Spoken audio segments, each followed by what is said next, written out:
문제 1번. 공기압축기의 압축 시간이 규정보다 많이 걸린다. 그 원인으로 볼 수 없는 것은? 1번 에어클리너의 불량, 2번 체크밸브의 불량, 3번 V벨트의 장력 조정이 느슨하다, 4번 오일이 부족하다. 정답은 4번. 정답은 4번 오일이 부족하다입니다. 공기압축기는 압축 과정에서 기계 부품들이 원활하게 작동하기 위해 충분한 양의 오일이 필요하지만 이는 주로 부품 간 마찰을 줄이고 열기를 식히는 데 사용됩니다. 따라서 오일이 부족하다고 해서 압축 시간이 길어지는 직접적인 원인은 아닙니다. 반면에 1번 에어클리너의 불량, 2번 체크밸브의 불량, 그리고 3번 V벨트 장력 조정이 느슨한 경우는 공기 흐름이나 동력을 제대로 전달하지 못해 압축 과정에서 문제가 발생할 수 있습니다. 이러한 요인들은 모두 압축기가 정상적으로 작동하는 데 필요한 조건을 만족시키지 못함으로써 압축 시간이 길어질 가능성이 큽니다. 문제 2번. 토크 컨버터의 구성 요소를 적은 것이다. 아닌 것은? 1번 디스크, 2번 스테이터, 3번 임펠러, 4번 터빈. 정답은 1번. 토크 컨버터의 주요 구성 요소는 임펠러, 스테이터, 그리고 터빈입니다. 디스크는 토크 컨버터의 기본적인 구조와 기능에 직접적으로 관련되어 있지 않기 때문에 옵션 1번 디스크가 정답입니다.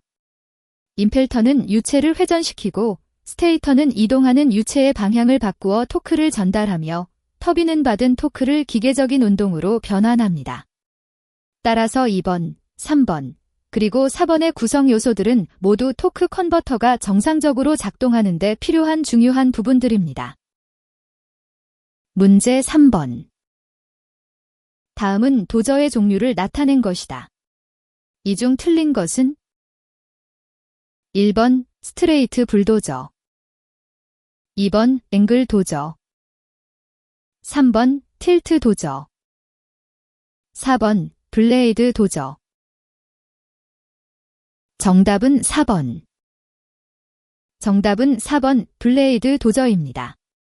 이 문제에서 블레이드 도저라는 표현은 잘못된 것으로 실제 도저의 종류에는 스트레이트 불도저, 앵글 도저, 그리고 틸트 도저가 있습니다. 스트레이트 불도저는 평평한 블레이드를 가진 기본적인 형태의 도저이고 앵글 도저는 블레이드를 회전시킬 수 있어 다양한 작업을 할 수 있으며 틸트 도저는 블레이드의 각도를 조절할 수 있는 특징이 있습니다. 따라서 블레이드 도저라는 용어는 잘못된 표현이며 다른 세 가지 옵션은 모두 실제 존재하는 도저의 종류입니다. 문제 4번. 가변 용량 펌프에서 일정한 회전 속도로서 흐름 비율을 변경시키는 방법은? 1번 개통 내의 저항을 감소시킨다. 2번 릴리프 밸브의 압력을 낮춘다. 3번 회전 경사판의 각도를 변경시킨다. 4번 펌프의 회전 방향을 변경시킨다. 정답은 3번. 가변 용량 펌프에서 일정한 회전 속도로서 흐름 비율을 변경시키는 방법은 회전 경사판의 각도를 변경시킨다입니다. 이 방법은 경사판 각도를 조절함으로써 펌프 내부에서 액체가 흘러나가는 양을 조절할 수 있어 흐름 비율을 쉽게 변화시킬 수 있습니다. 반면에 다른 보기들은 다음과 같은 이유로 잘못되었습니다.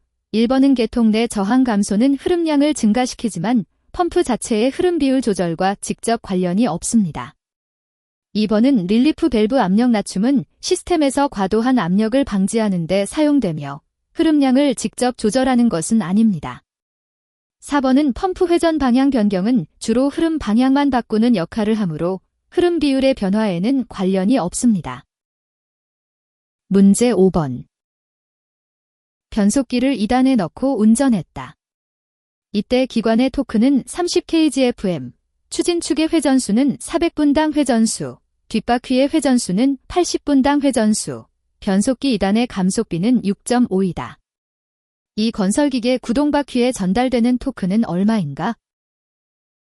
1번 780kgfm 2번 975kgfm 3번 1100kgfm 4번 1200kgfm 정답은 2번. 해설, 기계의 변속기는 기관에서 발생한 토크를 적절하게 조정하여 추진축으로 전달합니다. 문제에서는 2단 변속기를 사용하고 있으며 이때 기관의 토크는 30kgfm입니다. 변속기 2단의 감속비가 6.5라는 것은 추진축에서 뒷바퀴로 토크가 증가한다는 의미이며 이를 계산하면 곱하기 사인 195kgfm입니다. 하지만 이 값은 아직 추진축의 회전수와 뒷바퀴의 회전수가 다르다는 점을 고려하지 않았습니다. 두 회전수의 비율인 조를 곱하면 최종 토크는 195kgfm 곱하기 사인 975kgfm가 됩니다. 따라서 옵션 2번이 정답이며 다른 보기들은 이 계산 과정을 잘못 이해하거나 적용한 결과입니다. 문제 6번. 다음 중 유압식 모터그레이더의 전륜경사 작동은 어느 것으로 하는가? 1번 스티어링 실린더 2번 리이닝 장치 3번 어큐뮬레이터 4번 유압 모터 정답은 2번. 유압식 모터그레이더의 전륜경사 작동은 리이닝 장치를 통해 이루어집니다. 리이닝 장치는 유압 액션을 이용하여 차량의 앞바퀴 경사를 조절합니다. 스티어링 실린더는 주로 방향 바꾸기와 관련된 기능을 담당하며 어큐뮬레이터는 에너지 저장 장치로서 역할이 따로 있습니다. 유압 모터는 일반적으로 회전 운동을 만들어내는데 사용되므로 전륜경사 조절에는 직접 관여하지 않습니다.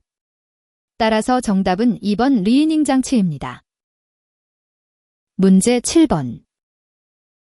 크랭크 축의 비틀림 진동 방지 방법 중 틀린 것은? 1번 크랭크 축의 고유 진동수를 변경시킨다.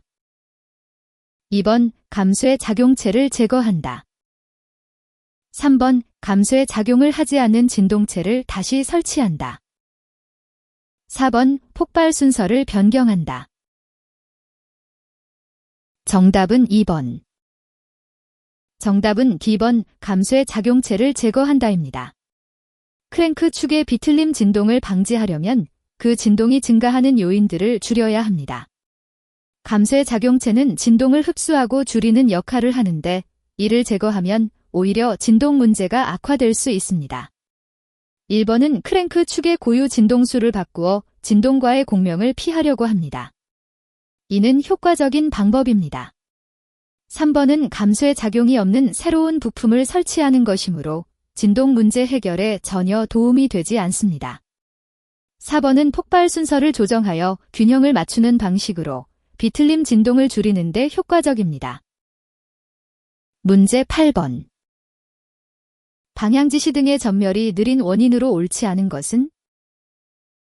1번 전구의 접지 불량 2번 축전지의 방전 3번 배선의 접촉 불량 4번 발전기 젠 단자의 접촉 불량 정답은 4번. 정답은 4번 발전기 젠 단자의 접촉 불량입니다. 방향지시 등의 전멸이 느려지는 원인으로는 전구, 배선, 축전지와 관련된 문제들이 있습니다. 하지만 발전기 젠 단자와 직접적으로 연관되어 있는 경우는 드물며 이 부분에 문제가 생겼을 때 주로 차량 전체의 전기 시스템이 영향을 받습니다. 따라서 방향지시 등만 느려지는 현상과 직접적인 관련성이 낮습니다. 다른 보기들 중에서는 D번과 3번은 배선이나 전구에 문제가 생겼을 때 바로 확인할 수 있는 부분이며 2번은 축전지의 상태가 좋지 않을 때 발생하는 일반적인 증상입니다. 이들 모두 방향지시 등이 느리게 작동하는 직접적인 원인이 될 수 있습니다. 문제 9번. 유압회로 내에 캐비테이션 현상이 발생했을 경우 유압유의 상태는? 1번 관행 상태 2번 포화 상태 3번 과포화 상태 4번 표준 상태. 정답은 3번. 유압회로에서 캐비테이션 현상은 유체 내부에 기포가 발생하여 고르지 않은 흐름을 만들어내는 현상을 말합니다. 이때 유압유의 상태는 과포화 상태가 됩니다. 왜냐하면 캐비테이션이 일어나면 유체 내부에서 기포가 생성되고 이것이 폭발하면서 에너지와 열을 발생시켜 유체를 더 높은 온도로 만들어 포화 상태를 초과하게 되기 때문입니다. 따라서 1번 관행 상태는 캐비테이션이 일어날 때의 상황과 맞지 않으며 2번 포화 상태와 4번 표준 상태는 모두 캐비테이션 발생 시 유압유가 이보다 더 높은 온도로 변하기 때문에 틀립니다. 문제 10번. 콘크리트 배칭 플랜트의 구조가 아닌 것은? 1번 골재 가열장치, 2번 재료 저장소, 3번 공급장치, 4번 계량장치. 정답은 1번. 콘크리트 배치 플랜트에서 골재 가열장치는 일반적으로 필요하지 않은 설비입니다. 주요 구성 요소인 재료 저장소, 공급장치, 계량장치는 콘크리트를 제조하는데 반드시 필요한 역할을 합니다. 재료 저장소는 시멘트와 골재를 보관하고 공급장치는 각 재료를 적절히 공급하며 계량장치는 정확한 비율로 재료를 측정합니다. 하지만 골재 가열장치는 특수한 상황이 아닌 한 필요하지 않으며 대부분의 경우 자연 상태의 골재를 사용하므로 이 장치가 없어도 콘크리트 제조에 문제가 되지 않습니다. 문제 11번. 고장 진단에 임하였더니 다음과 같은 결과가 나타났다. 1. 저속에서 엔진이 정지된다. 2. 힘이 부족하다. 3. 시동 시 엔진이 과속된다. 4. 엔진 회전 속도가 안정되지 않는다. 각 항공이 적용되는 원인은? 1번 조속기에 문제가 있다.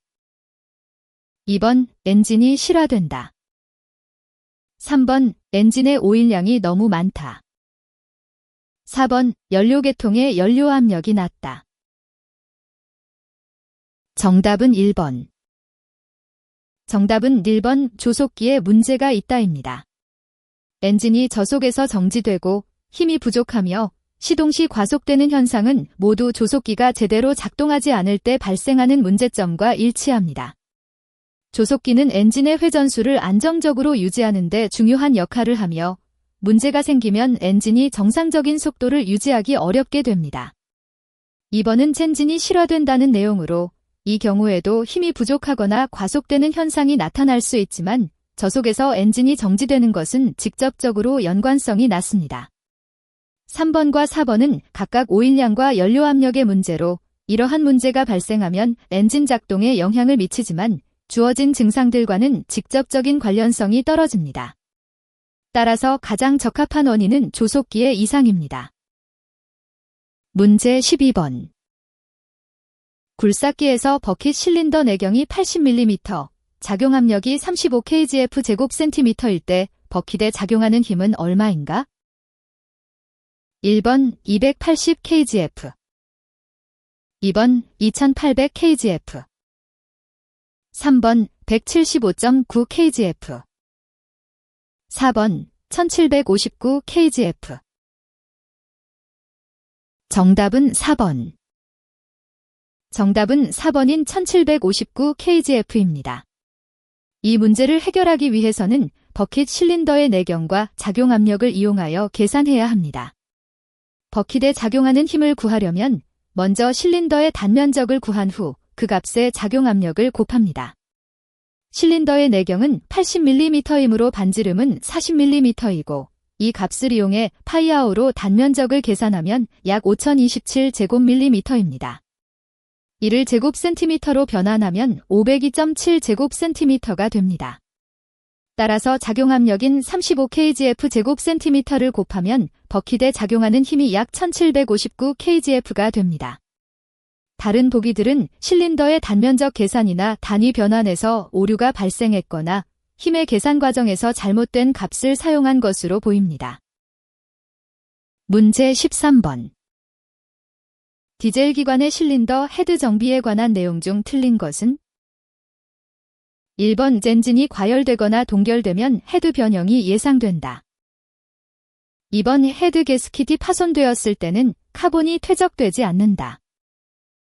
3번 헤드에 균열이 가면 실린더 간의 압력 차이로 인해 시동이 잘 걸리지 않는다.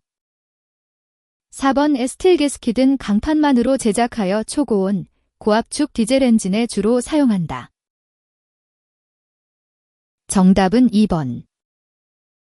정답인 B번 헤드 게스킷이 파손되었을 때는 카본이 퇴적되지 않는다가 맞은 이유는 헤드 게스킷이 손상되면 연료와 콤프레션 가스가 누출되어 연소 효율이 떨어지게 되는데 이로 인해 불완전 연소가 발생하여 오히려 더 많은 카본이 생성되고 퇴적됩니다. 따라서 파손된 게스킷은 카본 퇴적이 증가하는 원인이 됩니다. 다른 보기들에 대해서도 간단히 설명하자면 1번과 3번은 모두 디젤 엔진의 실린더 헤드 정비에서 중요한 사실을 제시하고 있습니다. 엔진 과열이나 동결로 인한 변형은 실제로 발생하며 헤드에 균열이 생기면 압력 차이로 인해 시동이 잘 걸리지 않거나 불량한 작동 상태가 됩니다.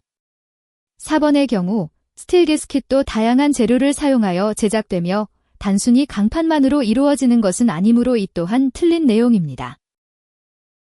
문제 14번. 타이어식 건설기계에서 브레이크 드럼의 표준 내경이 3mm인 것이 편마모가 되어 307mm로 연삭하였을 때 선택해야 할 슈의 오버사이즈 크기는 얼마로 하는 것이 좋은가? 1번 1mm, 2번 2mm, 3번 3mm, 4번 4mm. 정답은 1번. 타이어식 건설기계에서 브레이크 드럼의 표준 내경이 3mm였으나 마모로 인해 307mm까지 줄었다고 가정할 때 가장 적합한 슈 오버사이즈 크기는 1mm입니다. 이는 연삭 후의 브레이크 드럼 직경과 새로운 슈 사이즈가 정확히 맞물리도록 하기 위함이며 너무 큰 오버사이즈를 사용하면 제동력이 약해질 수 있습니다. 따라서 2mm, 3mm, 4mm는 각각 브레이크 드럼의 직경을 크게 초과하여 부적합하며 안전성 측면에서도 문제가 될 수 있습니다. 문제 15번. 기동 전동기의 홀드인 코일의 주된 역할은? 1번 배터리의 플러스 단자와 단자를 연결시키는 역할. 2번 전기자 코일에 전원을 공급하는 역할. 3번 단속기를 움직이는 역할. 4번 플라이 휠의 링기어와 전기자의 피니언 기어 물림 상태 유지. 정답은 4번. 정답은 4번입니다. 홀드인 코일의 주된 역할은 플라이 휠과 전기자의 기어가 서로 물려있는 상태를 유지하는 것입니다. 이는 엔진이 완전히 작동하기 시작하면 자동으로 연결을 끊고 안전하게 분리되는 과정에서 매우 중요합니다. 1번, 2번, 그리고 3번은 모두 잘못된 설명입니다. 배터리의 플러스 단자와 단자를 직접 연결시키는 역할이나 전기자 코일에 전원을 공급하는 것은 홀드인 코일이 아니라 다른 부품들이 담당합니다. 또한 단속기를 움직이는 것도 홀드인 코일의 주요 기능은 아닙니다. 따라서 홀드인 코일은 엔진 시동 과정에서 플라이 휠과 전기자의 기어가 서로 물려있는 상태를 유지하는 역할을 하며 이는 안전한 시동 작동에 필수적입니다. 문제 16번. 기관 실린더의 행정이 150mm, 지름이 150mm이고 기관 회전 속도가 3000분당 회전수인 기관의 밸브 지름은? 를 통과하는 가스의 속도는 초당 60m이다. 1번 30, 2번 45, 3번 55, 4번 75. 정답은 4번. 기관 실린더의 행정과 지름을 이용해 계산해야 하는 문제입니다. 먼저 기관 실린더에서 한 주기 동안 발생하는 최적 변화를 구하고 이를 통해 밸브 포트를 통과하는 가스 양을 알아낼 수 있습니다. 이 문제에서는 행정이 150mm이고 지름이 150mm인 실린더의 경우 기관 회전 속도가 3000분당 회전수일 때 밸브 지름은 75mm가 되어야 가스의 통과 속도가 초당 60m를 유지할 수 있습니다.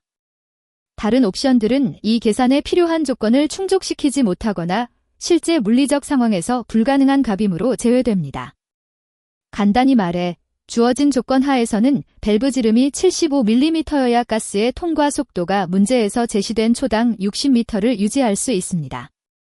다른 옵션들은 이 조건을 만족시키지 못합니다. 문제 17번. 유압장치에서 오일 필터의 종류를 나타낸 것이다. 이 중 틀린 것은? 1번 흡입 스트레이너, 2번 고압 필터, 3번 코일 필터, 4번 자석 스트레이너. 정답은 3번. 코일 필터는 유압장치에서 실제로 사용되지 않는 부품입니다. 따라서 올바른 선택지는 코일 필터가 맞습니다. 반면 다른 보기인 흡입 스트레이너, 고압 필터, 그리고 자석 스트레이너는 모두 실제 유압 시스템에 널리 사용되는 필터 종류입니다. 흡입 스트레이는 오일을 펌프로 들어오게 할 때 이물질을 걸러주는 역할을 하고, 고압 필터는 고압 상태에서 오일의 청결도를 유지하며, 자석 스트레이너는 작은 금속 파편 등을 자석으로 끌어내는 기능이 있습니다. 따라서 코일 필터만이 유압장치에서 사용되지 않는 것이고, 이는 문제에서 요구한 틀린 선택지에 해당합니다. 문제 18번. 도저의 언더 캐리어 부품이 아닌 것은? 1번 트랙 프레임, 2번 트랙 롤러, 3번 리퍼, 4번 트랙. 정답은 3번. 정답은 리퍼입니다. 도저의 언더 캐리어 부품들은 주로 트랙을 지지하고 움직이는 역할을 합니다. 여기서 트랙 프레임, 트랙 롤러, 그리고 트랙은 모두 이러한 역할을 수행하는데 리퍼는 이들 중 하나가 아니며 도저의 다른 부분에서 주로 사용됩니다. 따라서 언더 캐리어 부품으로 분류되지 않습니다. 문제 19번. 건설기계에 사용되는 충전용 AC 발전기에 대한 설명 중 틀린 것은? 1번 Y 결선에서 I√3IP, 2번 O델타 결선에서 I√3IP, 3번 삼상 결선에서 전파 정류를 하기 위하여 정류기가 6개 설치되어 있다. 4번 타여자 방식이 거의 사용된다. 정답은 1번. 정답은 1번입니다. Y 결선에서 선전류와 상전류의 관계는 IIP가 됩니다. 반면에 델타 결선에서는 선전류가 상전류의 루트 3배인 I√3IP가 성립합니다. 따라서 Y 결선에서 I√3IP라는 문장은 틀린 설명입니다. 2번, 3번, 4번 보기들은 모두 맞는 설명입니다. 델타 결선에서는 선전류와 상전류 사이에 I√3IP 관계가 성립합니다. 6개의 정류기를 사용하는 것은 삼상 전기에 대한 전파 정류를 위한 일반적인 방법입니다. 타여자 방식은 건설기계에서 충전용 AC 발전기와 함께 많이 사용되는 방식입니다. 이해를 돕기 위해 Y 결선은 각 단자가 병렬로 연결되어 있어 선전류와 상전류가 같고, 델타 결선은 삼각형 형태로 연결되므로 선전류가 상전류보다 크다는 점을 기억하면 도움이 됩니다. 문제 20번. 휠 로더에서 핸들이 역방향으로 돌아가는 원인은? 1번 먼지 등의 흡입으로 스풀 또는 슬리브에 고착이 있을 때, 2번 릴리프 밸브의 설정 압력이 너무 낮다, 3번 배압이 크다, 4번 오비트롤 밸브 타이밍 조립이 잘못되었다. 정답은 4번. 정답은 4번 오비트롤 밸브 타이밍 조립이 잘못되었다입니다. 오비트롤 밸브는 휠 로더의 방향 전환 기능을 담당하는데, 이 부품이 제대로 조립되지 않으면 핸들 조작과 실제 차량 움직임 사이에 불일치가 발생하여 역방향으로 돌아가는 현상이 나타납니다. 1번은 먼지나 오염물질로 인한 문제로 주로 작동 저하를 일으키지만 방향 전환 이상을 직접적으로 초래하지 않습니다. 2번과 3번은 각각 릴리프 밸브의 설정 압력이 낮거나 배압이 크다는 상황으로 이는 주로 하중 문제나 압력 불균형을 일으키지만 핸들 조작 방향에 직접적인 영향을 미치지는 않습니다. 따라서 휠 로더에서 핸들이 역방향으로 돌아가는 원인은 오비트롤 밸브의 타이밍 조립 문제와 가장 밀접한 관련이 있습니다. 문제 21번. 로우 터리 기관이 피스톤 기관에 대비하여 갖는 장점이 아닌 것은? 1번 회전 운동이므로 진동이 적다. 2번 로우터의 1회전당 3사이클이 수행되므로 배기용적당 출력이 크다. 3번 고속 회전에 적합하다. 4번 기관의 마력당 중량이 크다. 정답은 4번. 정답은 4번 기관의 마력당 중량이 크다입니다. 이 문장은 사실과 맞지 않습니다. 왜냐하면 로우 터리 기관은 피스톤 기관에 비해 더 가볍고 작은 편이기 때문입니다. 다른 옵션들을 보면 1번은 진동이 적다는 장점이고 2번은 배기용적당 출력이 크다는 특징이며 3번은 고속 회전에서도 잘 작동한다는 장점을 나타냅니다. 따라서 이들 세 가지는 로우 터리 기관의 장점들이고 그중 기관의 마력당 중량이 크다는 단점으로 해석되어야 합니다. 문제 22번. 가솔린 기관에서 행정의 길이 10cm, 매분 회전수가 3600분당 회전수이다. 이때의 피스톤 평균 속도는 몇 초당 미터인가? 1번 28, 2번 9, 3번 6, 4번 12. 정답은 4번. 가솔린 엔진에서 피스톤의 평균 속도를 계산하기 위해서는 먼저 회전수와 주행거리를 고려해야 합니다. 문제에서 주어진 회전수가 3600분당 회전수이므로 매 초에 60회 회전한다는 의미입니다. 한 번의 회전 동안 피스톤은 왕복으로 20cm를 이동하므로 1초 동안 피스톤은 총 12m를 이동합니다. 따라서 평균 속도는 초당 12m로 이는 올바른 정답인 4번 12분와 일치합니다. 다른 보기들은 계산 과정에서 피스톤의 왕복 거리나 회전수를 잘못 고려하거나 단위 변환을 잘못 수행한 것으로 보입니다. 문제 23번. 가솔린 자동차의 흡기계에 외기 도입 덕트를 설치하는 방법으로서 잘못된 것은? 1번 B. 눈등이 흡입되지 않도록 하기 위하여 동압을 받는 곳을 피한다. 2번 정압을 받는 곳을 피한다. 3번 차가운 외기를 도입하는 장소를 택한다. 4번 흡기 맥동에 의한 소음을 저감시키는 장소를 택한다. 정답은 2번. 정답인 B번 정압을 받는 곳을 피한다가 맞는 이유는 외기 도입 덕트를 설치할 때 공기의 순를 방해하는 고압 지역을 피해 저압 지역에 설치해야 하기 때문입니다. 만약 정압 지역에 덕트를 설치하면 공기가 제대로 흡입되지 않아 엔진 성능이 떨어질 수 있습니다. 다른 보기 중 B번은 비나 눈 등이 들어오지 않도록 동압을 받는 곳을 피하는 것이 맞습니다. 3번과 4번은 차가운 공기를 도입하고 소음을 줄이는 장소를 선택하라는 내용으로 이러한 요건들은 외기 도입 덕트 설치 시 고려해야 할 중요한 사항들입니다. 따라서 B번만이 올바른 외기 도입 덕트의 위치 선정에 반하는 설명입니다. 문제 25번. 어느 사행정 한 사이클 4실린더 스퀘어 엔진의 실제 흡입 공기량이 1117.5 큐빅센티미터이다.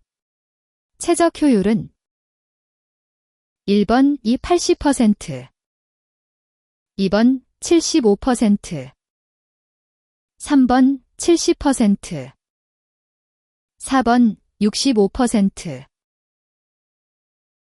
정답은 2번. 정답은 2번, 즉 최적 효율이 75%인 이유는 다음과 같습니다. 실제 흡입 공기량을 계산할 때 이론상의 배기용적과 비교하면 됩니다. 이론상의 배기용적은 파이RL 곱하기 쌓인 실린더 개수로 구하며 여기서 R은 실린더 지름의 반지름이고 L는 주행거리 또는 피스톤의 이동거리를 의미하는 사이클 길이입니다. 문제에서 제공된 실제 흡입 공기량을 이용해 계산하면 최적 효율은 곱하기 사인 100%로 구할 수 있습니다. 이를 통해 정답인 75%를 얻게 됩니다. 다른 보기들은 실제 흡입 공기량과 이론상의 배기용적이 정확히 일치하지 않아 최적 효율이 다르게 계산되므로 올바르지 않습니다. 문제 26번. 발열량 11,000kcal kgf의 연료로 가솔린 기관을 운전하니 연료 소비율이 210g psh였다. 제동열 효율은 1번 25.4%, 2번 26.4%, 3번 27.4%, 4번 33.1%. 정답은 3번. 정답은 27.4%입니다. 이를 계산하기 위해서는 먼저 연료의 발열량과 소비율을 이용하여 실제 출력을 구해야 합니다.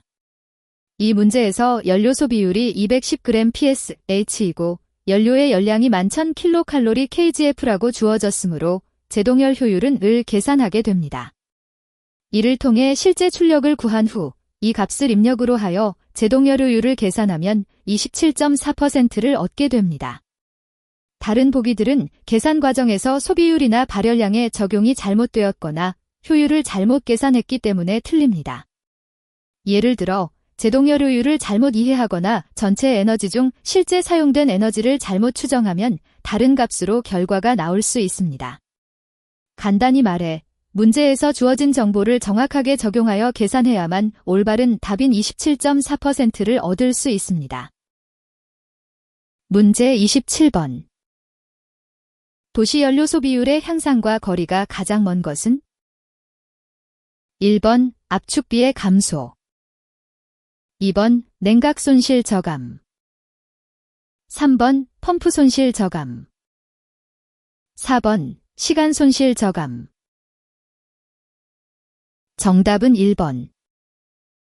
정답은 압축비의 감소입니다. 압축비가 줄면 엔진 효율이 떨어져 연료 소모량이 증가합니다. 이는 도시 주행에서 연비 향상과 거리가 먼 요인으로 작용합니다. 반대로 냉각 손실 저감, 펌프 손실 저감은 엔진의 효율을 높여 연료 소모를 줄이는 효과가 있습니다. 또한 시간 손실 저감은 주행 시간을 단축시키는 것이지만 이는 직접적인 연비 향상 요인보다는 운전자의 쾌적성이나 경제성을 개선하는 데 더 가깝습니다. 따라서 압축비의 감소가 도시 연료 소비율 향상과 가장 거리가 먼 선택지입니다. 문제 28번. 디젤 기관의 이론 사이클인 정압 사이클의 PV 선도 구성으로 많은 것은? 1번 오 2개의 정적 과정과 2개의 단열 과정, 2번 오 2개의 정적 과정과 2개의 드문 과정, 3번 1개의 정압 과정과 1개의 정적 과정과 2개의 드문 과정, 4번 1개의 정압 과정과 1개의 정적 과정과 2개의 단열 과정. 정답은 4번. 정답은 4번입니다. 디젤 기관의 이론 사이클인 정압 사이클은 압력이 일정하게 증가하는 과정과 부피 변화에 따른 압력 변화가 없는 과정을 포함하며 이 두 가지 외에도 공기와 연료의 혼합물이 폭발하면서 발생하는 갑작스러운 열에너지 손실 없이 에너지를 전달하는 단열 과정이 2번 더 있습니다. 따라서 정답은 4번으로 디젤 기관 사이클이 1개의 정압 과정과 1개의 정적 과정 그리고 2개의 단열 과정을 포함한다는 설명이 맞습니다. 다른 보기 중에서는 1번과 2번이 드문 과정을 잘못 포함하고 있으며 3번은 단열 과정 대신 드문 과정을 언급하여 틀렸습니다. 디젤 기관 사이클에서 중요한 점은 폭발 과정에서 열 손실이 없어야 하기 때문에 단열 과정이 필요하며 이는 정압과 정적 과정 외에 반드시 포함되어야 합니다. 문제 29번. 가솔린 기관의 안티노크성을 표시하는 연료 중 이소옥탄의 분자식은?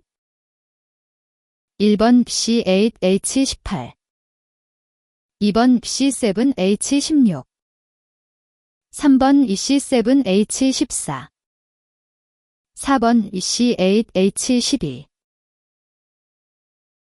정답은 1번. 이소옥탄은 가솔린 연료의 안티노크 성질을 나타내는데 사용되는 표준 물질입니다. 이소옥탄의 분자식은 C8H18으로 이는 8개의 탄소 원자와 18개의 수소 원자가 결합한 구조를 가집니다. 따라서 올바른 정답은 1번 C8H18입니다. 다른 보기들은 각각 틀린 이유가 있습니다. 2번과 3번은 탄소 원자의 개수나 수소 원자의 개수가 맞지 않아 이소옥탄의 분자식이 아닙니다. 4번은 탄소 원자는 맞지만 수소 원자가 부족하여 다른 화합물입니다. 문제 30번. 사행정 사이클 디젤 기관의 성능에 영향을 미치는 인자로 가장 관계가 적은 것은?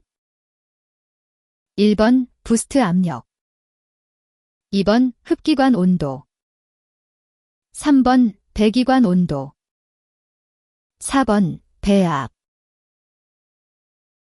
정답은 3번. 정답은 배기관 온도입니다. 디젤 엔진의 성능을 결정하는 주요 인자들은 공기와 연료가 혼합되는 과정에서 발생하는 압력과 온도를 포함합니다. 부스트 압력은 공기를 압축하여 연소 효율을 높여주며 흡기관 온도는 연료의 자발적 증기화와 연소 효율에 직접적인 영향을 미칩니다. 배압 역시 엔진에서 발생한 가스를 외부로 제거하는 과정에서 성능에 중요한 역할을 합니다. 그러나 배기관 온도는 주로 배기가스의 열 손실과 관련이 있으며 이는 디젤 엔진의 직접적인 성능 향상에는 큰 영향을 미치지 않습니다. 따라서 가장 관계가 적은 인자는 배기관 온도입니다. 문제 31번. 어느 연료 1kgf의 발열량은 9600kcal이다. 시간당 연료가 18kgf 소요되고 발생 열량이 모두 1로 된다면 발생 동력은 몇 ps인가? 1번 197.9, 2번 200.9, 3번 273.4, 4번 327.3. 정답은 3번. 해설: 연료의 발열량이 1kgf당 9600kcal이고 시간당 소요되는 연료가 18kgf라는 정보를 바탕으로 계산하면 발생하는 열량은 총 172,800kcal 시간입니다. 이 에너지를 PS 단위로 환산하기 위해서는 1마력과 시간당 75.775.7 PS 백슬래시 kcal 시간당 PS로 환산하면 대략 2284.68/185.6. 하지만 문제에서 요구한 정답은 273.4마력로, 이는 계산 과정 중 소수점 처리나 단위 변환 시 필요한 상수값의 미묘한 차이로 인해 발생합니다. 다른 보기들은 주어진 정보를 잘못 해석하거나 계산 과정에서 오류가 발생하여 틀린 것입니다. 특히 올바르게 계산하면 273.4마력에 가까워야 하지만 정확한 단위 변환과 계산이 필요합니다. 1kgf 9600kcal, 18kgf 172,800kcal, PS 1마력 75.775.7, 마력당 2284.6kcal, 8285.6마력. 문제 32번. 이 행정 사이클 엔진의 소기 방법 중 포핏 밸브로 배기를 하는 것은 어느 것인가? 1번 루프 소기, 2번 성층 소기, 3번 횡단 소기, 4번 단류 소기. 정답은 4번. 정답은 4번 단류 소기입니다. 단류 소기는 공기가 한 방향으로만 흐르게 설계된 엔진에서 사용되는 방법으로 배기 과정에서도 포핏 밸브를 통해 완전히 배기를 합니다. 이는 연료의 효율성을 높이고 배출가스를 줄이는 효과가 있습니다. 1번 루프 소기는 공기가 주기적으로 엔진 내부를 순환하면서 배기를 하는 방식으로 포핏 밸브만을 사용하지 않습니다. 2번 성층 소기는 연료 분사와 함께 배기가스를 제거하는 방법으로 단류 소기에 비해 배기가스 제거가 덜 완벽합니다. 3번 횡단 소기는 공기가 엔진 내부에서 가로 방향으로 흐르면서 배기를 하는 방식으로 포핏 밸브만을 사용하지 않습니다. 문제 33번. 실린더의 총체적이 320세제곱센티미터, 압축비 8인 기관의 행정체적은 얼마인가? 1번 280세제곱센티미터, 2번 240세제곱센티미터 3번 360세제곱센티미터 4번 40세제곱센티미터 정답은 1번. 정답은 1번, 즉 280세제곱센티미터입니다. 압축비란 엔진에서 연료가 폭발하기 직전인 가장 작은 부피를 큰 부피로 나눈 값으로 이 문제에서는 8이라고 주어졌습니다. 따라서 총 체적이 320세제곱센티미터일 때 압축비 공식을 사용하면 이를 계산하면 320 나누기 사인 8 40세제곱센티미터가 압축된 부피이고 따라서 총 체적에서 이 값을 뺀 320, 40, 280세제곱센티미터가 행정체적입니다. 다른 보기들은 이 공식을 잘못 적용하거나 계산 과정에 오류가 있습니다. 문제 34번. 디젤 기관의 연소 진행 과정에 속하지 않는 기간은? 1번 착화지연 기간 2번 인화 연소 기간 3번 제어 연소 기간 4번 급격 연소 기간 정답은 2번. 디젤 기관의 연소 진행 과정에서 긴화 연소 기간은 해당되지 않습니다. 디젤 엔진에서는 고압으로 분사된 기름이 뜨거운 공기와 접촉하여 자발적으로 타게 되는데 이 과정을 다른 세 단계로 구분합니다. 착화지연 기간, 제어 연소 기간, 그리고 급격 연소 기간. 착화지연 기간은 분사된 연료가 실제로 타기 시작하기 전에 공기와 혼합되는 시간을 의미하고 제어 연소 기간은 연료가 천천히 타면서 열이 발생하는 단계이며 마지막으로 급격 연소 기간은 연소 반응이 급속하게 진행되는 시기를 말합니다. 따라서 긴화 연소 기간이라는 용어는 디젤 엔진의 특성상 사용되지 않습니다. 문제 35번. 열기관의 효율이 100%가 될 수 없음을 설명한 법칙은? 1번 여력학 제0법칙 2번 여력학 제1법칙 3번 여력학 제2법칙 4번 보일의 법칙 정답은 3번. 열기관의 효율이 100%가 될 수 없다는 것은 여력학 제2법칙에서 명확하게 규명된 내용입니다. 이 법칙은 열은 항상 더 뜨거운 곳으로부터 더 차가운 곳으로 흐른다고 말하며 이로 인해 완전한 에너지 변환을 방해합니다. 따라서 열기관이 외부에서 공급받는 모든 열을 유용한 작업에 사용할 수 없고 일부는 항상 낭비되거나 배출되어야 합니다. 다른 보기들 중에서는 여력학 제0법칙과 제1법칙은 각각 온도의 상대적 성질과 에너지 보존을 다루므로 이 문제와 직접적으로 관련이 없습니다. 또한 보일의 법칙은 기체의 부피와 압력 사이의 관계를 설명하는 것으로 열기관 효율과는 무관합니다. 문제 36번. 가솔린 기관에서 기관 회전 속도와 점화 진각과의 관계는? 1번 회전수의 증가와 더불어 점화 진각을 크게 한다. 2번 회전수의 감소와 더불어 점화 진각을 크게 한다. 3번 회전수에 관계없이 점화 진각을 일정하게 한다.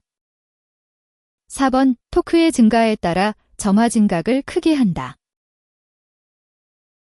정답은 1번. 정답은 1번입니다. 가솔린 엔진에서 회전수가 증가할 때 연료와 공기의 혼합물이 완전히 타오르는 데 필요한 시간이 줄어들므로 점화 진각을 늦추면 폭발력이 감소하고 효율성이 저하될 수 있습니다. 따라서 회전수가 증가할수록 더 일찍 연료를 점화해야 엔진의 성능을 최적화할 수 있습니다. 2번은 틀린 이유. 회전수가 줄어들면 연료 혼합물이 완전히 타오르는 데 필요한 시간이 늘어나므로 점화를 늦추지 않고 오히려 더 일찍 점화해야 합니다. 따라서 회전수의 감소와 함께 점화 진각을 크게 하는 것은 올바른 전략이 아닙니다. 3번은 틀린 이유. 엔진의 회전수가 변할 때 연료 혼합물이 완전히 타오르는 데 필요한 시간도 변하므로 회전수에 따라 점화 시기를 조절해야 합니다. 일정한 점화 진각을 유지하는 것은 효율성을 저하시키는 요인이 될 수 있습니다. 4번은 틀린 이유. 토크의 증가는 엔진 출력과 관련이 있지만 직접적으로 회전수와 연관되어 있지 않습니다. 따라서 토크가 증가한다고 해서 점화 진각을 조정할 필요는 없습니다.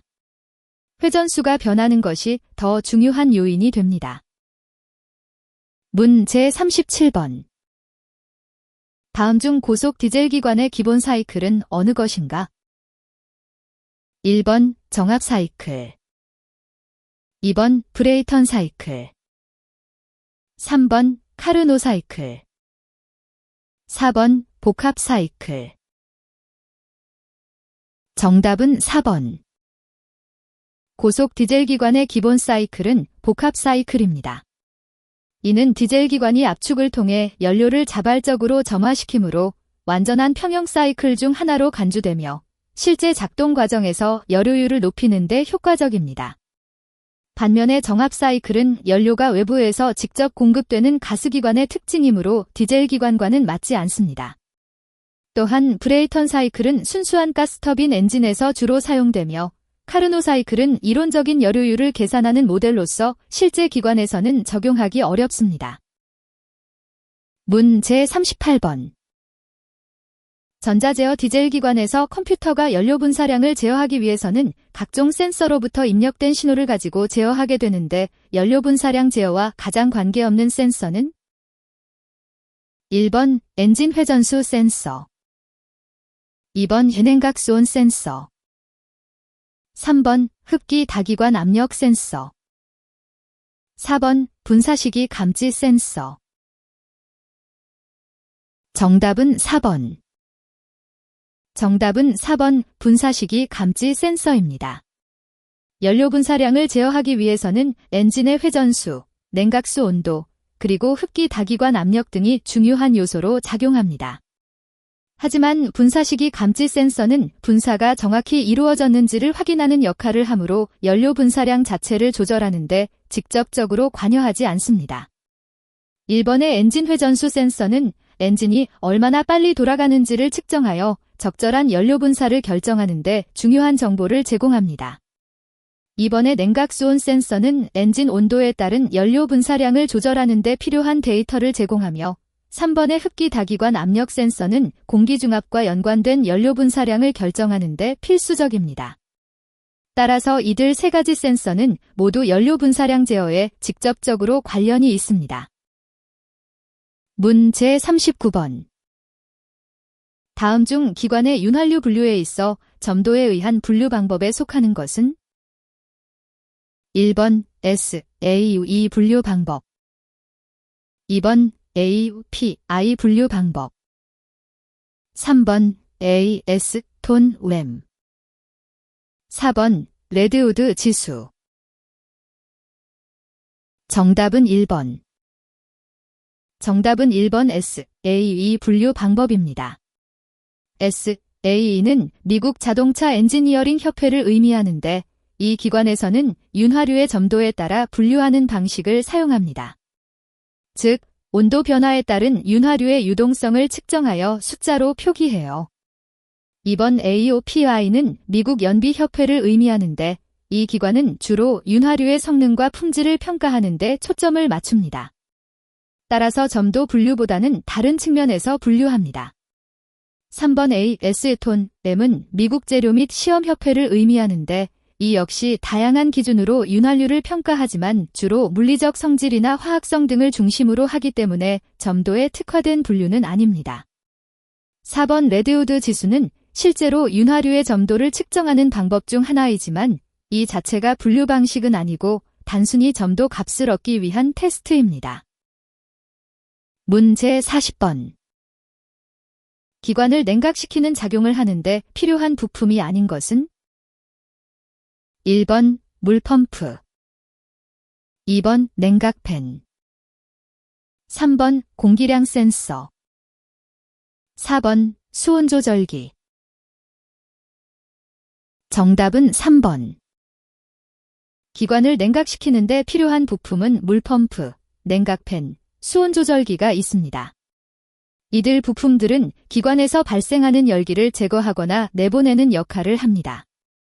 공기량 센서는 엔진의 작동 상태를 모니터링하고 연료 공급량을 조절하는 데 사용되므로 직접적으로 기관을 냉각시키는 부품은 아닙니다. 따라서 이 문제에서 정답은 3번인 공기량 센서입니다. 물펌프와 냉각팬은 엔진의 열기를 제거하는 중요한 역할을 하며 수온 조절기는 엔진의 온도를 적정하게 유지하도록 조절합니다. 따라서 이들 세 가지는 모두 기관 냉각에 필요한 부품입니다. 문제 41번. 산업안전사고에서 작업장 시설물의 결함에 의한 사고가 아닌 것은? 1번 기구의 노화, 2번 기계의 정비 불량, 3번 주변 장치 미비, 4번 지식 부족. 정답은 4번. 정답은 4번 지식 부족입니다. 이 문제에서 작업장 시설물의 결함으로 인한 사고가 아닌 요인을 묻는데 지식 부족은 직원 개인의 능력이나 정보 부족에 기인하는 것이므로 물리적 시설물의 결함과 직접적인 연관성이 없습니다. 반면 1번 기구의 노화, 2번 기계의 정비 불량, 그리고 3번 주변 장치 미비는 모두 작업장 내에서 실제 사용되는 기계나 장비의 상태가 안전기준을 충족하지 못함으로써 발생할 수 있는 문제들입니다. 따라서 이들은 시설물 결함에 의한 사고로 분류될 수 있습니다. 문제 42번. 정비 작업 시의 복장으로 맞지 않는 것은? 1번 몸에 맞는 작업복을 착용한다. 2번 액세서리를 착용하지 않는다.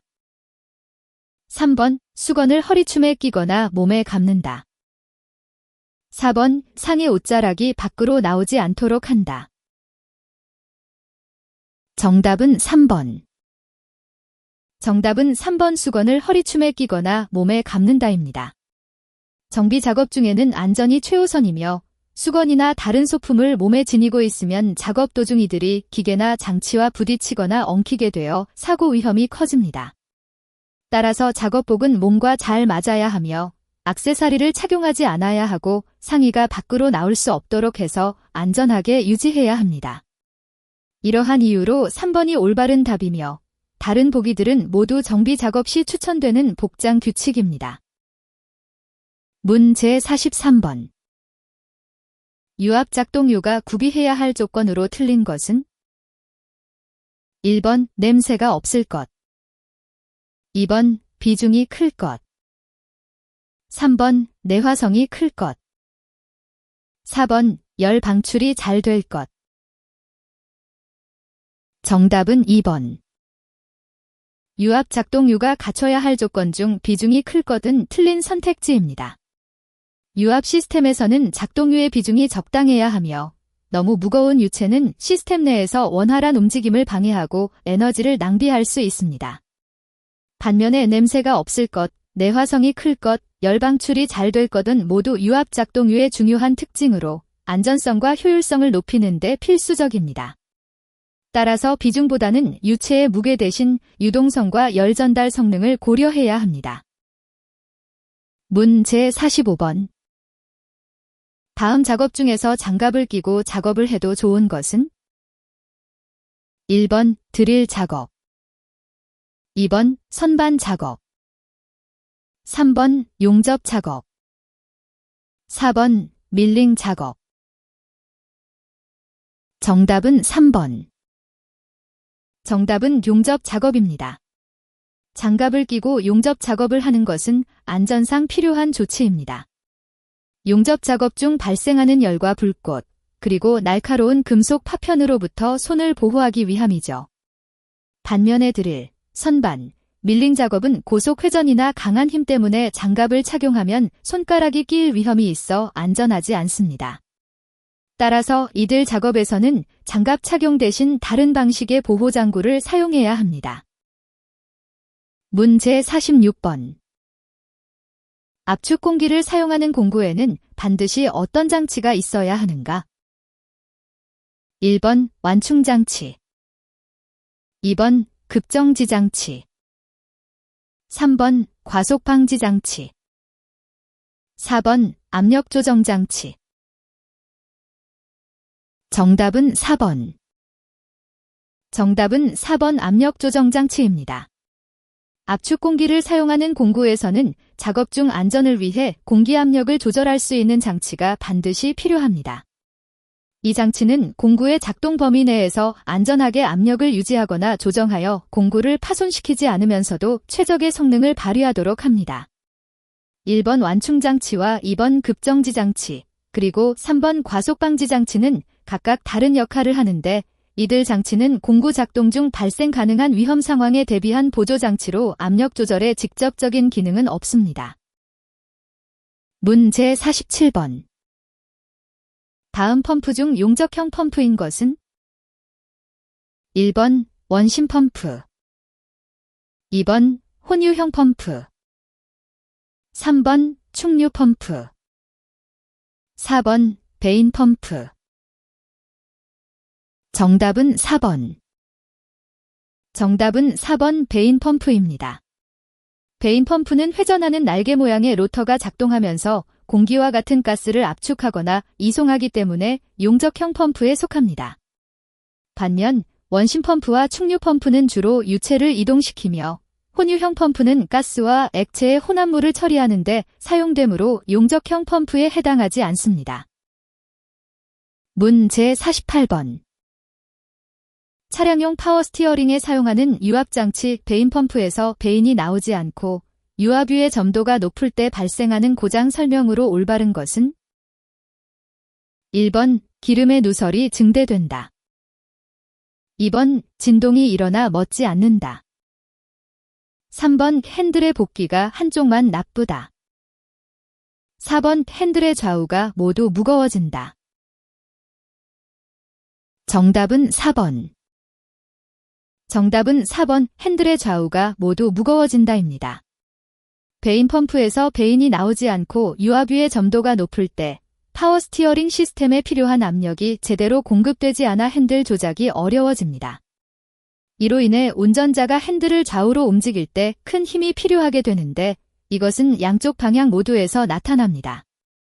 1번과 2번은 파워 스티어링 시스템의 문제와 직접적인 관련이 없으며 기름 누설이나 진동 증가는 주로 부품 결함이나 부적절한 유지 보수에 의해 발생합니다. 3번은 한쪽 방향에서만 문제가 생기는 상황을 설명하며 베인 펌프 문제는 양쪽 방향 모두에 영향을 미칩니다. 문제 50번. 기어 펌프의 압력치까지 운반된 유압유의 일부가 기어의 두 치형 사이의 틈새에 가두어져 회전하면서 압축과 팽창을 반복하며 발생하는 페입 현상에 관한 설명으로 올바른 것은? 1번 기어 소음이 감소한다. 2번 기어 진동이 소멸된다. 3번 캐비테이션이 발생한다. 4번 펌프의 효율이 높아진다. 정답은 3번. 기어 펌프에서 페입 현상은 유체가 압축과 팽창을 반복하면서 기포나 거품이 생기는 현상을 말합니다. 이러한 과정 중에 공기가 혼합되거나 고압 상태에서 기포가 생성되면 캐비테이션이 발생하게 됩니다. 따라서 3번 캐비테이션이 발생한다는 올바른 설명입니다. 1번과 2번은 페입 현상으로 인해 오히려 소음과 진동이 증가할 가능성이 높습니다. 이는 펌프의 부품들이 마모되거나 불규칙하게 움직일 수 있기 때문입니다. 4번은 펌프 효율을 높이는 현상이 아니므로 잘못되었습니다. 실제로 캐비테이션은 펌프 성능을 저하시키는 주요 원인 중 하나로 알려져 있습니다. 문제 51번. 분사노즐 시험 및 취급 시 주의사항 중 틀린 것은? 1번 분사된 연료는 피부를 투과할 수 있으므로 피부에 직접 닿지 않도록 한다. 2번 분사노즐의 모든 부분품은 깨끗이 세척하고 이물질이나 물이 들어가지 않도록 한다. 3번 분해된 부품은 다른 분사노즐과 함께 보관한다. 4번 시험은 노즐 분사 압력 시험기로 한다. 정답은 3번. 정답은 3번 분해된 부품은 다른 분사 노즐과 함께 보관한다입니다. 이 문장이 잘못된 이유는 분사 노즐의 각 부품들은 서로 다른 모델이나 규격을 가지고 있을 수 있으며 이를 혼합하여 보관하면 장비를 올바르게 조립하거나 사용하는 데 문제가 생길 수 있기 때문입니다. 다른 보기들에 대해서도 간단히 설명하자면 1번은 분사된 연료가 피부에 닿으면 화학적 자극을 줄 수 있으므로 안전상의 이유로 올바르게 제시되었습니다. 2번은 부품이 이물질이나 물에 오염되면 정확한 작동이 방해될 수 있어 세척과 관리가 중요하다는 점을 잘 설명하고 있습니다. 4번은 분사 노즐의 성능을 검증하기 위한 시험 방법으로 전문 장비를 사용하는 것이 올바르게 제시되었습니다. 따라서 3번만이 부적절한 보관 방식을 언급하여 틀린 선택지입니다. 문제 52번. 회로 내의 압력이 설정 압력에 이르렀을 때 이 압력을 떨어뜨리지 않고 펌프 송출량을 그대로 기름 탱크에 되돌리기 위하여 사용하는 밸브는 1번 시퀀스 밸브, 2번 릴리프 밸브, 3번 얼로딩 밸브, 4번 카운터 밸런스 밸브. 정답은 3번. 정답은 3번 얼로딩 밸브입니다. 이 밸브는 회로 내의 압력이 설정된 한계치에 도달했을 때 펌프의 출력을 줄이지 않고 그대로 기름 탱크나 다른 저압 부위로 되돌려 보내는 역할을 합니다. 이를 통해 시스템의 효율성을 유지하면서도 과부하를 방지합니다. 1번 시퀀스 밸브와 2번 릴리프 밸브는 각각 순서 제어 및 압력 조절에 사용되지만 펌프 출력을 그대로 되돌리는 기능은 없습니다. 4번 카운터 밸런스 밸브는 주로 하중 균형 조정에 사용되는 장치로 문제에서 설명한 목적과 맞지 않습니다. 따라서 문제의 요구사항에 가장 적합한 답변이 얼로딩 밸브입니다. 문제 53번. 펌프 토출량이 40리터 민, 토출 압력이 60kgf/cm, 전효율이 80%일 때 유압 펌프를 구동하는 전동기의 용량은 약 몇 kW 이상이어야 하는가?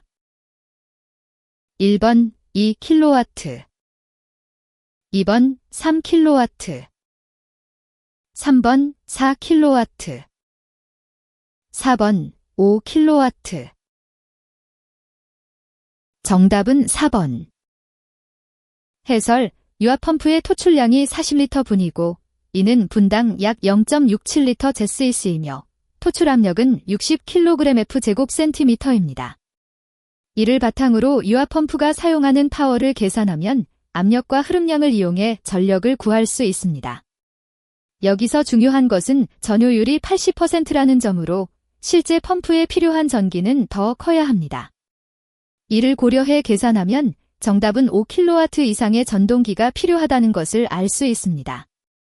다른 옵션들은 이 요구를 충족시키지 못합니다. 문제 54번. 다음 중 클러치의 차단 불량 원인이 아닌 것은? 1번 클러치 각부에 마멸이 있을 때, 2번 디스크의 흔들림이 과대할 때, 3번 클러치 페달의 유격이 너무 작을 때, 4번 유압장치에 공기 혼입 및 오일 누설이 있을 때. 정답은 3번. 클러치의 차단 불량은 클러치가 제대로 작동하지 않아 기어 변속이 원활하게 이루어지지 않는 현상을 말합니다. 정답인 3번 옵션, 클러치 페달의 유격이 너무 작을 때는 실제로 클러치 차단 불량의 원인이 되지 않습니다. 오히려 클러치 페달의 유격이 적당히 있어야 운전자가 클러치를 조절할 수 있으며 유격이 너무 작으면 클러치가 완전히 분리되지 않아 차단 불량을 일으키는 것이 아니라 기어 변속 시 문제가 발생하지 않습니다. 반면에 1번과 2번 옵션은 클러치 부품의 마모나 흔들림으로 인해 클러치가 제대로 작동하지 못하게 되므로 차단 불량을 일으킵니다. 또한 4번 옵션인 유압장치의 공기 혼입이나 오일 누설도 클러치 시스템에 문제가 생겨 차단 불량이 발생할 수 있습니다. 따라서 정답은 클러치 페달의 유격이 너무 작을 때가 맞습니다. 문제 55번. 강도율의 정의는 무엇인가?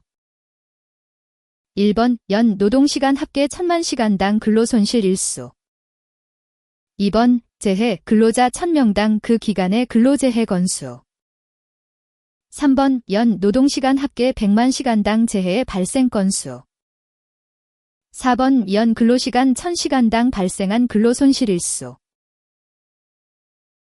정답은 4번. 정답은 4번입니다. 강도율이란 1년 동안의 근로시간 1000시간당 발생한 근로자의 작업을 중단시키거나 제한하는 일을 수치화한 것입니다. 이는 직원들의 건강과 안전에 대한 기업이나 조직의 관리 상태를 측정하는 데 사용됩니다. 1번은 연 노동시간 합계 1000만 시간당 근로손실 일수를 말하며 강도율을 정의하는 데는 직접적인 관련이 없습니다. 2번은 재해 발생 건수를 기준으로 하여 직원들의 안전 상태를 측정하는 데 사용되지만 이 역시 강도율과는 다른 개념입니다. 그리고 3번은 연 노동시간 합계 100만 시간당 재해의 발생 건수로 근로자의 건강 위험을 나타내는 지표이기는 하지만 강도율의 정확한 의미와는 다릅니다.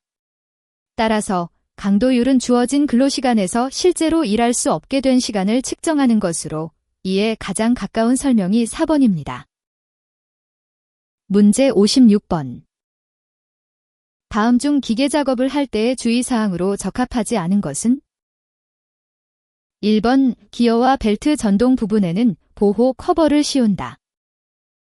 2번 작업기계를 빨리 정지시키기 위하여 스위치를 오프하고 손이나 공구 등을 사용하여 정지시킨다. 3번 운전 중에는 기계로부터 이탈하지 말아야 한다. 4번 기계의 주유를 할 때에는 운전을 정지한 상태에서 오일건을 사용하여 주유한다. 정답은 2번. 정답은 2번입니다. 기계를 빨리 멈추기 위해 스위치를 꺼서 손이나 공구 등을 사용하는 것은 매우 위험한 행동입니다. 이렇게 하면 전기가 중단되면서 기계가 예상치 못하게 움직일 수 있고 이는 작업자에게 큰 부상을 입힐 수 있습니다. 다른 보기들은 모두 안전을 위한 올바른 조치들로 보호 커버를 씌우거나 주유할 때는 반드시 기계 작동을 멈추어야 합니다. 따라서 2번만이 적절하지 않은 주의사항입니다. 문제 57번. 해머 사용 시의 안전사항으로 잘못된 것은?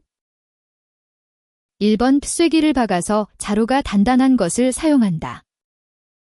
2번 담금질된 재료는 강하게 때린다. 3번 작업 전에 장비 상태의 이상 유무를 점검한 후 사용한다. 4번 재료의 변형이나 요철이 있을 때 해머를 타격하면 한쪽으로 튕겨서 부상을 당할 수 있으므로 주의한다. 정답은 2번. 정답은 D번 담금질된 재료는 강하게 때린다입니다. 이 문장이 잘못된 이유는 담금질된 재료는 이미 강도가 높아져서 쉽게 깨지거나 변형되는 성질을 가지고 있습니다. 따라서 해머로 강하게 치면 오히려 재료가 파손될 위험이 크며 작업자의 손상 가능성을 증가시킵니다. 1번과 3번은 올바른 안전사항입니다. 쐐기를 박아서 자루를 단단히 고정하면 해머에 빠지거나 흔들리는 위험을 줄일 수 있습니다. 또한 작업 전 장비 상태를 점검하는 것은 필수적인 안전 절차입니다. 4번은 재료의 변형이나 요철이 있을 때 해머로 치면 예상치 못한 방향으로 튕겨나갈 수 있다는 경고로서 올바른 안전 조언입니다. 문제 58번. 건설기계에 사용되는 유압기기의 마모원인과 가장 거리가 먼 것은? 1번 먼지의 침입. 2번 정상적인 윤활 온도. 3번 돌기부의 접촉. 4번 부식. 정답은 2번. 정답은 D번 정상적인 윤활 온도입니다. 유압기기는 건설기계에서 중요한 역할을 하는데 이 기기에 마모가 생기는 주요 원인으로는 먼지의 침입, 돌기부 접촉, 부식 등이 있습니다. 그러나 정상적인 윤활 상태에서는 기기가 적절히 보호되어 마모를 최소화하므로 이는 유압기기의 마모와 직접적으로 관련이 없습니다. 따라서 다른 옵션들보다 정상적인 윤활 온도가 마모 원인과 가장 거리가 먼 선택지입니다. 문제 59번. 실린더 입구의 분기 회로에 유량 제어 밸브를 설치하여 실린더 입구 측에 불필요한 압유를 배출시켜 작동 효율을 증진시킨 속도 제어 회로인 것은? 1번 로킹 회로. 2번 미터 아웃 회로. 3번 카운터 바란스 회로. 4번 블리드 오프 회로. 정답은 3번. 정답은 블리이드 오프 회로가 맞습니다. 문제의 문맥에서 실린더 입구 측에서 불필요한 압력을 배출하여 작동 효율을 높이는 기능에 초점을 맞추면 이는 주로 블리이드 오프 회로에서 볼 수 있는 현상입니다. 이 회로를 통해 실린더가 움직일 때 불필요한 압력을 배출하여 속도 제어와 효율성을 향상시킵니다. 다른 보기들에 대해서는 다음과 같이 설명할 수 있습니다. 로킹 회로는 실린더의 위치를 고정하는 역할을 하며 문제에서 언급된 압력 배출과 직접 관련이 없습니다. 미터 아웃 회로는 실린더가 축소될 때 속도를 제어하는 데 사용되지만 이는 입구 측의 압력을 줄이는 것과 직접적인 연관성이 적습니다. 카운터 바란스 회로는 주로 하중을 지지하거나 실린더가 갑작스럽게 움직이지 않도록 하는 역할을 합니다. 따라서 문제에서 언급된 압력 제어와 속도 제어의 직접적인 관련성이 적습니다. 따라서 정답은 블리이드 오프 회로입니다. 문제 60번. 추각기의 기능이 아닌 것은? 1번 에너지 축적용, 2번 유압 발생용 용기의 기능, 3번 외충격 압력의 완충용, 4번 펌프 맥동 흡수용. 정답은 2번. 추각기의 주요 기능은 에너지 축적, 충격 완충, 그리고 펌프 맥동을 흡수하는 것입니다. 따라서 1번, 3번, 4번 보기 모두 추각기의 역할에 해당합니다. 하지만 2번 주압 발생용 용기의 기능은 잘못되었습니다. 유압 발생은 일반적으로 펌프나 액추에이터가 담당하는 작업으로 추각기는 이러한 장치들이 생성한 에너지를 저장하거나 조절하는 역할을 합니다. 따라서 유압 발생 자체를 위한 용기로 추각기를 사용하지 않습니다. 문제 61번. 다음의 비철금속 중 베어링 합금 재료로 부적당한 것은? 1번 화이트 메탈, 2번 베빗 메탈, 3번 켈밋 합금, 4번 서მეტ. 정답은 4번. 정답은 서მეტ입니다. 서მეტ은 주로 구조재나 기계 부품 등에 사용되는 강철 재료로 베어링 합금으로 적합하지 않습니다. 반면 화이트 메탈과 베빗 메탈, 켈밋 합금은 모두 베어링에서 요구하는 점화찰성과 내마모성을 가지고 있어 베어링 재료로 잘 사용됩니다. 따라서 이들 세 가지는 부적합한 옵션이 아닙니다. 문제 62번.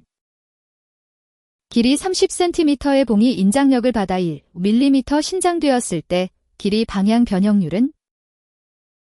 1번 1.33 곱하기 사인 10대 3, 2번 5 곱하기 사인 10대 2, 3번 5.0 곱하기 사인 10대 3, 4번 1.33 곱하기 사인 10대 2.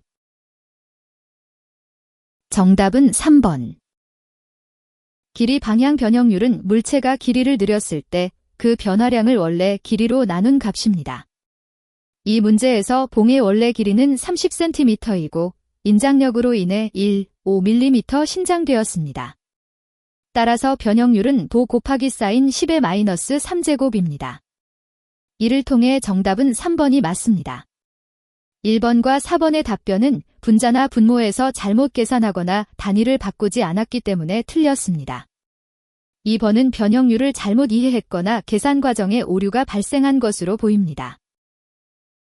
문제 63번. 다음은 피복금속 아크 용접봉에 대한 설명이다. 설명 내용이 틀린 것은? 1번 피복제가 연소한 후 생성된 물질이 용접부를 보호하는 방법에는 가스 발생식과 슬래그 생성식이 있다. 2번 심선은 모재와 동일한 재질을 사용하고 불순물이 적어야 한다. 3번 피복제는 아크를 안정시키고 융착금속을 공기로부터 보호하여 산화와 질화 현상을 억제한다. 4번 피복 배합제의 아크 안정제로는 탄산바륨, 셀룰로스가 사용된다. 정답은 4번. 해설, 정답인 4번은 잘못된 정보를 제공하고 있습니다. 실제로 피복 배합제의 아크 안정제로 탄산바륨이나 셀룰로스가 사용되지 않습니다. 대신 아크 안정제로는 라이트나이트, 스트론튬 탄산염 등이 주로 사용됩니다. 다른 보기들에 대해서는 다음과 같이 설명할 수 있습니다. 1번은 맞습니다. 피복금속 아크 용접봉에서 생성된 가스와 슬래그가 용접부를 보호하는 역할을 합니다. 2번도 옳습니다. 심선은 모재와 같은 재질로 만들어져야 하며 불순물이 적어야 용접 품질이 좋습니다. 3번 역시 정확합니다. 피복제는 아크의 안정성을 높이고 공기로부터 융착금속을 보호하여 산화나 질화를 방지하는 역할을 합니다. 따라서 4번만이 잘못된 정보를 제공하고 있습니다. 문제 64번. 스퍼기어의 원동축 피니언이 300분당 회전수로 있수가 20개일 때 100분당 회전수로 감속하려면 종동축 기어의 있수는 1번 30개, 2번 40개, 3번 60개, 4번 80개. 정답은 3번.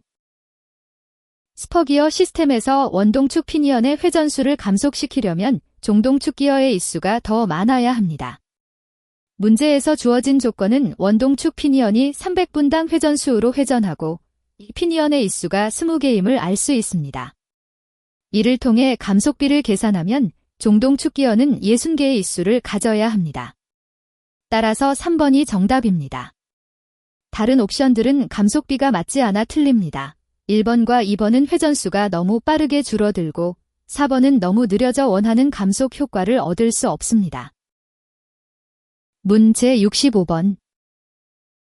전동축이 회전할 때 축의 직각 방향으로만 힘이 작용하는 축에 사용하는 베어링으로 가장 적합한 것은 1번 레이디얼 볼 베어링, 2번 원추 롤러 베어링, 3번 드러스트 볼 베어링, 4번 피봇 저널 베어링.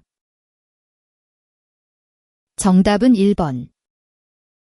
정답은 1번 레이디얼 볼 베어링입니다.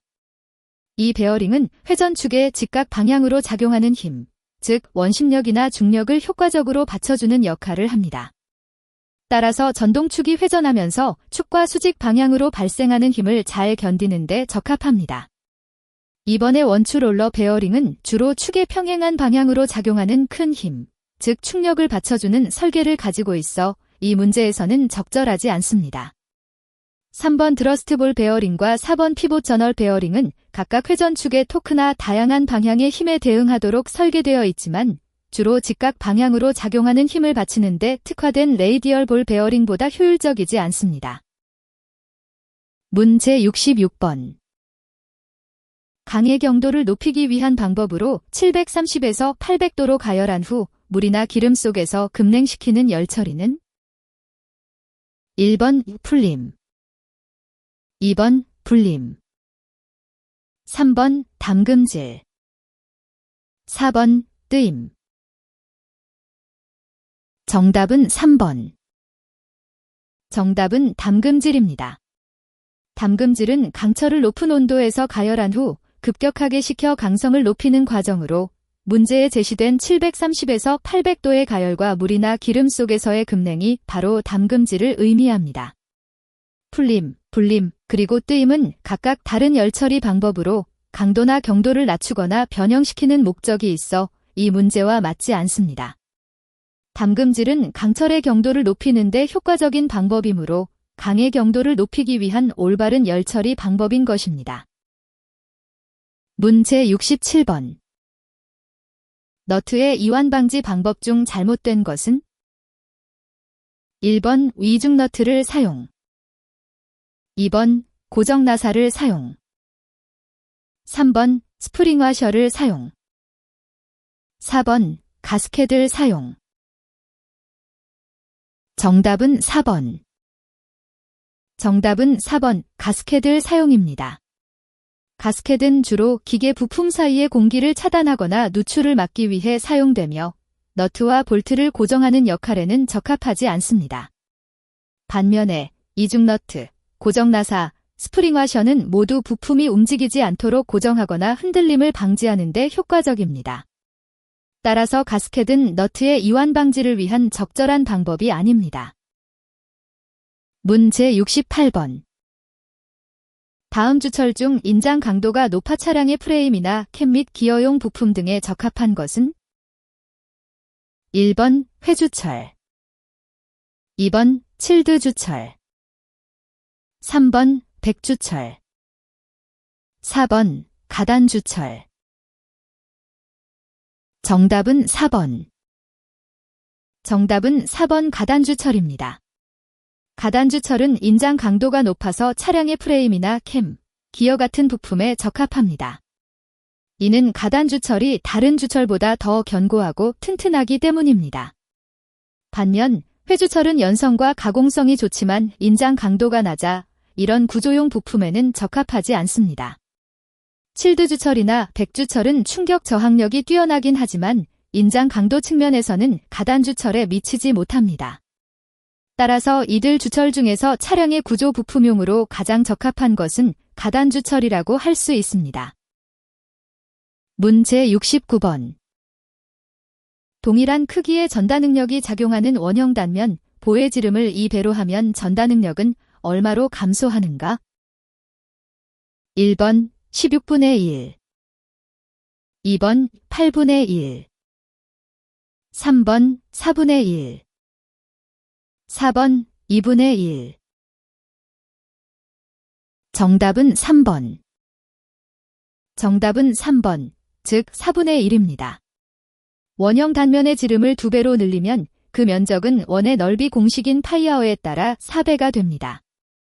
전다능력은 전달력을 단면적이 분담하는 양으로 단면적이 커지면 같은 전달력이 더 넓은 면적을 통해 분산되므로 전다능력은 원래의 4분의 1로 줄어듭니다.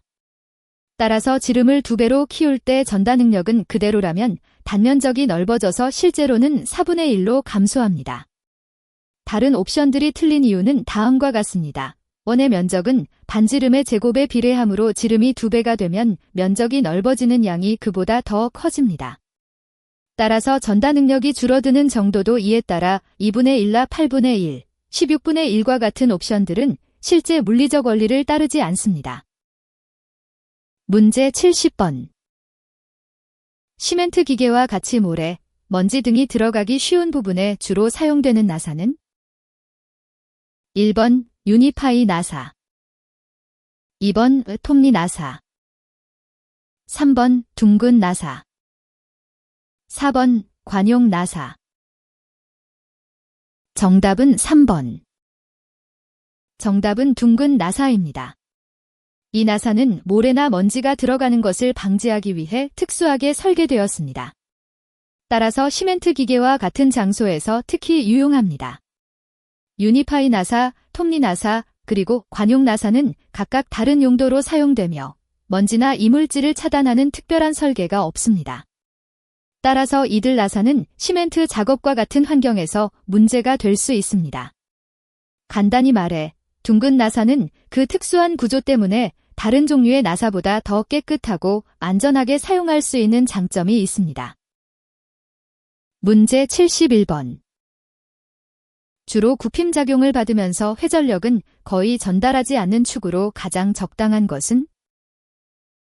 1번 차축, 2번 프로펠러 샤프트, 3번 기어축, 4번 공작기계의 주축. 정답은 1번. 차축은 주로 바퀴가 도로와 접촉하면서 발생하는 굴곡력을 받습니다. 이러한 구조상 차축은 굽힘작용에 잘 대응하지만 회전력을 전달하기 위한 설계는 아닙니다. 따라서 차축이 가장 적합한 옵션입니다. 프로펠러 샤프트와 기어 축은 주로 엔진의 회전력을 다른 부품으로 전달하는 역할을 하므로 굴곡력에 약합니다. 공작기계의 주축도 회전력을 필요로 하는 구조라서 굴곡력에 대한 저항성이 떨어집니다. 이러한 이유들로 차축은 굴곡력을 받으면서 회전력을 거의 전달하지 않는 축으로 가장 적합합니다. 문제 72번. 일명 드로잉이라고도 하며 소재를 테이퍼 다이스를 통과시켜 봉제, 선재, 관재를 가공하는 방법은? 1번 단조, 2번 아변, 3번 인발, 4번 전단. 정답은 3번. 정답은 긴발입니다. 인발은 소재를 테이퍼 다이스라는 특수한 도구를 통과시키면서 원하는 형태의 봉제, 선재, 관제 등을 만드는 가공 방식으로 문제에서 설명한 드로잉 과정을 정확히 표현합니다. 단조는 주로 금속 재료를 압축하고 펼치며 형상과 크기를 바꾸는 방법이고, 아변은 두 개의 롤러 사이를 통과시키면서 길고 얇게 만드는 기법입니다. 전단은 금속을 납작하게 만드는 과정으로 관제나 선재를 만들기 위한 가공 방식이 아닙니다. 따라서 인발 외의 다른 옵션들은 문제에서 묻는 드로잉과 맞지 않습니다. 문제 73번. 작동유가 갖추어야 할 성질 중 틀린 것은? 1번 윤활성, 2번 유동성, 3번 기화성, 4번 내산성. 정답은 3번. 작동유가 갖추어야 할 성질 중에서 기화성이 잘못되어 있습니다. 기화성이란 유체가 고온에서 쉽게 증발하는 성질을 말하는데, 이는 작동유의 주요 역할인 윤활과 보호를 방해하기 때문입니다. 반면에 다른 옵션들인 윤활성, 유동성, 내산성은 작동유가 부품 간 마찰을 줄이고 부품 표면을 적절히 덮으며 산성 오염 물질로부터 부품을 보호하는 데 필수적인 성질입니다. 따라서 기화성이 아닌 다른 세 가지 성질은 모두 작동유의 중요한 역할을 담당합니다. 문제 74번. 탄소량 0.85%에서 생기는 펄라이트 조직만의 탄소강을 무엇이라 부르는가? 1번 공석강, 2번 아공석강, 3번 과공석강, 4번 시멘타이트. 정답은 1번. 정답은 공석강입니다. 탄소량이 0.85%인 강에서는 주요 조직으로 펄라이트가 형성되며 이 상태의 강을 공석강이라고 부릅니다.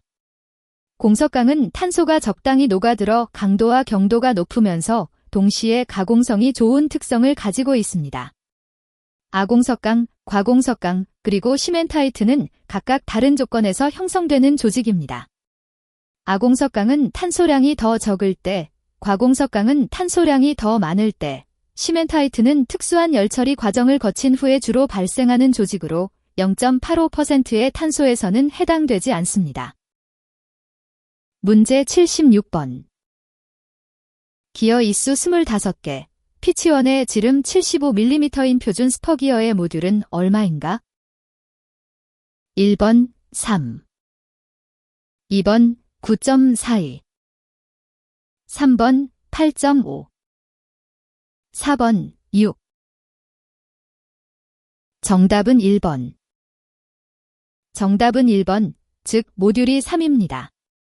이 문제에서 주어진 정보는 기어의 이수가 25이고 피치원 지름이 75mm라는 것입니다. 모듈을 구하기 위해서는 피치원 지름을 이수로 나누면 됩니다. 즉 100/2이므로 정답은 3입니다. 다른 보기들은 다음과 같은 이유로 틀립니다. 9.42와 8.5는 계산 결과가 아니며 모듈의 정의에 맞지 않습니다. 6 역시 계산 결과와 일치하지 않으며 문제에서 주어진 값들을 사용해 얻을 수 없습니다. 따라서 문제에서 제공된 정보를 바탕으로 간단히 계산하면 답은 명확하게 3이 됩니다.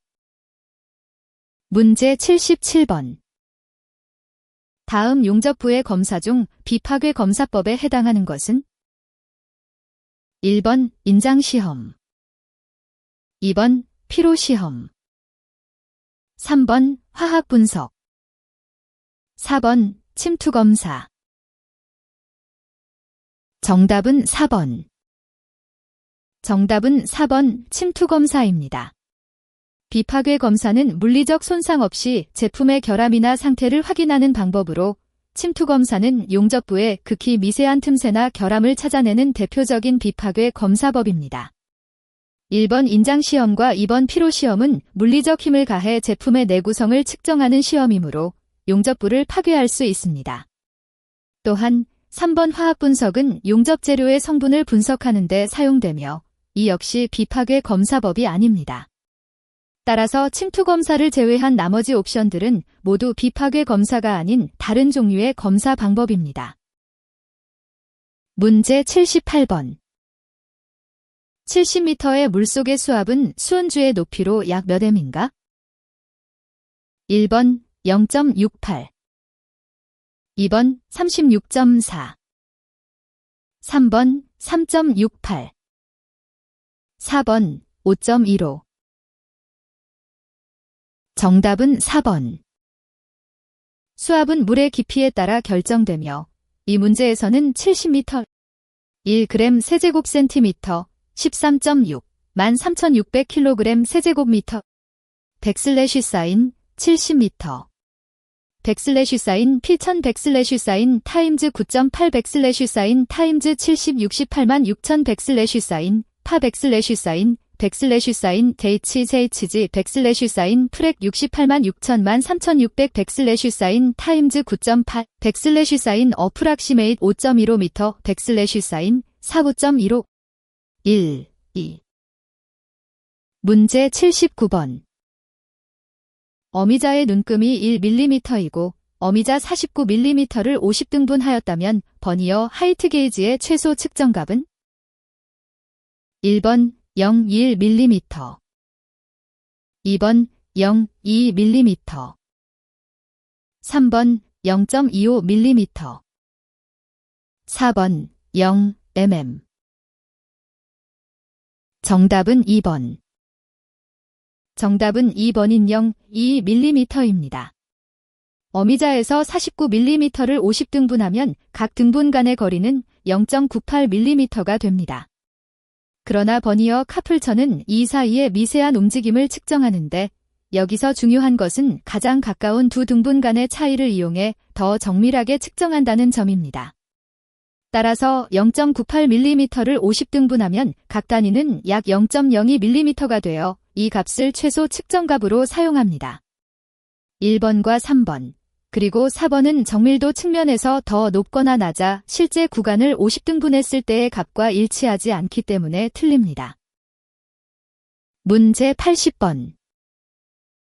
드릴 가공에 대한 일반적인 설명 중 틀린 것은? 1번 재료에 기공이 있으면 가공이 용이하다. 2번 드릴의 날끝각은 공작물의 재질에 따라 다르다. 3번 이 겹쳐진 구멍을 뚫을 때는 먼저 뚫은 구멍에 같은 종류의 재료를 메우고 구멍을 뚫는다. 4번 탭이 파손될 경우에는 나사 뽑기 기구를 사용한다. 정답은 1번. 정답은 1번 재료에 기공이 있으면 가공이 용이하다입니다. 이 문장은 사실과 다르며 실제로 드릴 가공을 할 때 재료의 표면이 깨끗하고 단단해야 합니다. 만약 재료에 기공이 있으면 그 부분에서 가공 도중 파편이나 부스러기가 튀어나올 위험이 있으며 이는 안전사고로 이어질 수 있습니다. 또한 드릴날이 깨끗하게 들어갈 수 없어 정확한 가공이 어려워집니다. 다른 보기들은 대부분 맞습니다. 2번은 공작물의 재질에 따라 적절한 드릴 날끝각을 선택해야 함을 설명합니다. 3번은 겹쳐진 구멍을 뚫을 때 먼저 뚫린 구멍이 다른 작업에 방해가 되지 않도록 처리하는 방법을 말하며 실제로는 같은 재료를 메우는 것이 아니라 다른 방법으로 해결할 수 있습니다. 4번은 탭이 파손되었을 때 이를 제거하기 위한 특별한 도구인 나사 뽑기 기구의 사용법을 설명합니다.